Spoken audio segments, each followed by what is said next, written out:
اکرام مسلم کا مفہوم اللہ کے بندوں سے متعلق جو اللہ کے اوامر ہیں انہیں حضور پاک صلی اللہ علیہ وآلہ وسلم کے طریقے پر پابندی سے پورا کرنا۔ اکرام مسلم سے کیا چاہا جا رہا ہے؟ اللہ تعالیٰ کے بندوں کے حق کو ادا کرنا اور اپنے حق کو معاف کرنا۔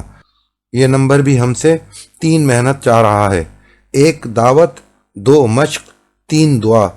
میرے دوستو، عزیز و بزرگوں، مال کی طبعی چاہت اور اس سے دلچسپی اور محبت کے باوجود اپنا کمایا ہوا مال اللہ کی رضا کے لیے اللہ کے نبیوں اور کتابوں کی تعلیم کے مطابق اپنے ماحول کے ضرورت مندوں پر خرچ کرو، قربت دار، مسکین، یتیموں پر خرچ کرے۔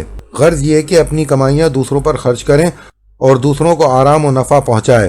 ہر مسلمان کا اکرام کرے کہ حضور پاک صلی اللہ علیہ وآلہ وسلم کا امتی ہے، ہر امتی کے آگے بچھ جانا۔ میرے دوستو، ہر شخص کے حقوق کو ادا کرنا ہے اور اپنے حق کو معاف کرنا ہے۔ دوستو، جو آدمی مسلمانوں کے عیبوں کو چھپائے گا اللہ اس کے عیبوں کو چھپائے گا۔ جو آدمی مسلمان بھائی کے عیب کو چھپائے گا اللہ پاک اس کو جنت کے بیچ میں محل عطا فرمائے گا۔ میرے دوستو، اس لیے ہمیں اکرام مسلم کی حقیقت کو حاصل کرنے کے لیے بھی 3 کام کرنے ہوں گے: 1 دعوت، 2 مشق، 3 دعا۔ پہلا کام دعوت، اس کے لیے دوسروں میں دعوت دے کر اکرام مسلم کا شوق پیدا کرنا ہے۔ ایک مسلمان کی قیمت سمجھانی ہے کہ جب تک ایک مسلمان بھی اس زمین پر موجود ہے، جب تک یہ سورج، چاند اور آسمان موجود رہے گا، ورنہ ساری کائنات توڑ پھوڑ دی جائے گی۔ اسی کے ساتھ حضور پاک صلی اللہ علیہ وآلہ وسلم اور صحابہ کرام رضوان اللہ تعالی اجمعین کے اکرام و اخلاق، ہمدردی اور ایثار کے واقعات سنانے ہیں۔ یہ دعوت ہمیں اس لیے دینی ہے کہ میرے اخلاق ٹھیک ہو جائیں، میں حقوق کا ادا کرنے والا بن جاؤں۔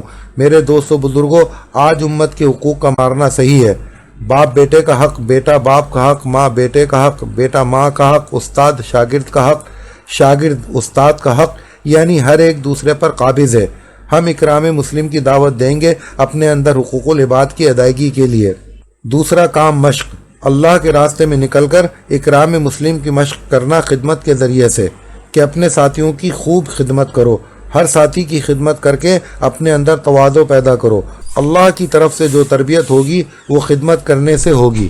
میرے دوستو، ایک جماعت نکلی صحابہ کرام رضوان اللہ تعالی اجمعین کی۔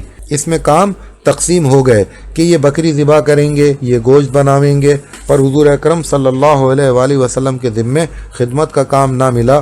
تو آپ نے صحابہ کرام رضوان اللہ تعالی اجمعین سے پوچھا کہ میں کیا کروں؟ تو صحابہ کرام کہنے لگے آپ رہنے دیجئے، ہم لوگ سب کر لیں گے۔ تو آپ صلی اللہ علیہ وآلہ وسلم نے فرمایا کہ نہیں، میں بھی جنگل سے لکڑیاں چن کر لاؤں گا کھانا پکانے کے لیے۔ دوستو، سارے نبیوں کے سردار وہ ساتھیوں کی خدمت کے لیے لکڑیاں چن کر لا رہے ہیں۔ میرے دوستو، ہم جماعت میں جا تو رہے ہیں پر ہماری کوئی حیثیت نہیں۔ جماعت میں نکل کر جو اپنے آپ کو مٹائیں گے اللہ اسے بنائے گا۔ ایسا کرنے سے اکرام مسلم کی مشق ہوگی کہ خدمت کرنے سے، تواضع اختیار کرنے سے اور چھوٹا بننے سے ہمارے لیے اکرام مسلم کی حقیقت کا حاصل کرنا اب دعا کے ذریعے سے پورا ہو جائے گا۔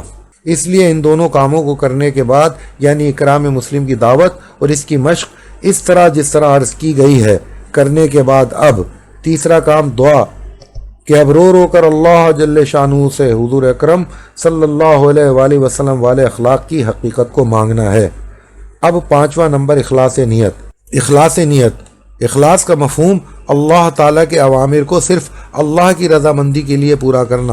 اخلاص سے کیا چاہا جا رہا ہے؟ اللہ تعالیٰ کے اوامر کو حضور اکرم صلی اللہ علیہ وآلہ وسلم کے طریقے پر اختیار کرنے میں اپنی نیت کو صحیح رکھنا۔ اس نمبر کی حقیقت حاصل کرنے کے لیے بھی 3 محنتیں شرط ہیں: 1 اخلاص کی دعوت، 2 اخلاص کی مشق، 3 اخلاص کی دعا۔ میرے دوستو بزرگوں، عالم، سخی اور شہید جن کو سب سے پہلے جہنم میں ڈالا جائے گا، یہ بڑے بڑے اعمال والے ہیں جنہیں جہنم میں سب سے پہلے ڈالا جائے گا۔ جہنم انہی سے دہکائی جائے گی۔ یہ جہنم کی چپٹیاں ہیں، یہ جہنم کے دہکانے کا سامان ہے۔ یہ بڑے بڑے اعمال والے صرف اس وجہ سے کہ ان کی نیت صحیح نہیں رہ سکی۔ ابو ہریرہ رضی اللہ تعالیٰ عنہ جو اس روایت کے نقل کرنے والے ہیں، وہ خود اس حدیث کو بیان کرتے کرتے بے ہوش ہو جایا کرتے تھے۔ صحابہ ایمان اور اعمال میں نمونہ ہیں۔ اس ایمان پر یہ اعمال کر کے یہ حال کے بار بار کی بے ہوشی، اتنا ڈر تھا اخلاص کا۔ اسی طرح ایک بار یہی حدیث ایک نے حضرت امیر معاویہ رضی اللہ تعالیٰ عنہ کو سنائی تو یہ حدیث سن کر بے ہوش ہو گئے۔ کتنی سخت حدیث ہے یہ، ہم سب کی عبرت کے لیے۔ اس لیے میرے دوستو، عزیز و بزرگوں، ہر عمل میں اللہ رب العزت کی رضامندی کا جذبہ ہو، کسی بھی عمل سے دنیا کی طلب یا اپنی حیثیت بنانا مقصود نہ ہو۔ میرے دوستو، اللہ پاک کی رضامندی کے لیے تھوڑا سا عمل بھی بڑے بڑے انعامات دلوائے گا، مگر دعوت کی محنت یہ پوری کرنی پڑے گی، ورنہ اس کے بغیر بڑے بڑے عمل بھی گرفت کا، اللہ کی پکڑ کا ذریعہ بنیں گے۔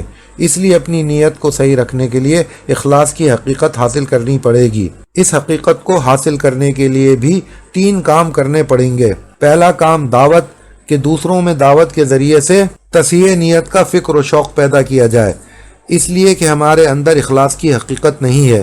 اس کی حقیقت حاصل کرنے کے لیے میں اس کی دعوت دے رہا ہوں۔